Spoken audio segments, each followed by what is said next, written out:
अस्सलामुअलैकुम नाजरीन, मैं हूं मोहम्मद इब्राहिम। आप देख रहे हैं स्पॉट न्यूज़। आइए देखते हैं आज की अहम खबरें। नाजरीन, बीआरएस प्रेसिडेंट केसीआर ने बताया था कि बहुत जल्द कांग्रेस के 20 एमएलए बीआरएस पार्टी ज्वाइन करेंगे। इस मौके पर तेलंगाना चीफ मिनिस्टर ए रेवंत रेड्डी ने जवाब दिया कि ये कांग्रेस पार्टी पुरानी वाली नहीं, जो एमएलएस भेड़ बकरियों की तरह चले जाएंगे। हाँ, बीआरएस के पास एक भी एमएलए नहीं रहेगा।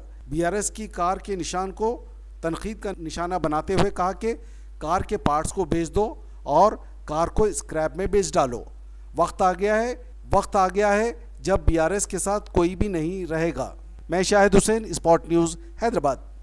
ఈ ప్రాంతం గురించి మాట్లాడకపోయే అట్లాంటి శ్రీనివాస్ రెడ్డికి ఓటేస్తే ఇవాళ మనకేమన్నా ఉపయోగమా? నిన్న మన కేటీఆర్ అంటున్నాడు మా కారు కొంచెం ఖరాబ్ అయింది, గ్యారేజ్కి పోయిందని. అరే పిల్లగా, నీ కారు ఖరాబు కాలే, నీ కారు ఇంజను అనుము చెడ్డది, ఇంక మళ్ళా రాదు. తూకానికి అమ్ముడే, తూకం పెట్టి అమ్ముడే, వర్క్ షాప్ నుంచి మళ్ళా ఇంటికి రాదు. ఇనుప సామాన్లోనికి తూకం పెట్టి అమ్ముడే. నీ కారు నీ అయ్యను అడుగు కావాలంటే ఇంటికి పోయి. నీ కారే కాదు, నీ అయ్య ఆరోగ్యం కూడా అనుంచెడ్డది.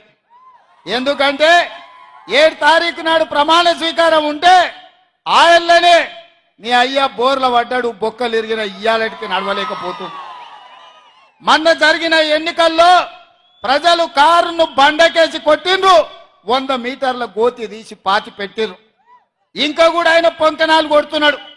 నిన్నటికి నిన్న మాట్లాడుతుండు ఈ పొంకనాలు. ఆయన ఏం మాట్లాడిండు? ఆయన పిట్టల ద్వారా నాతో 20 మంది ఎమ్మెల్యేలు టచ్లో ఉండ్రు, సిట్కే కొడుతూ వస్తారని.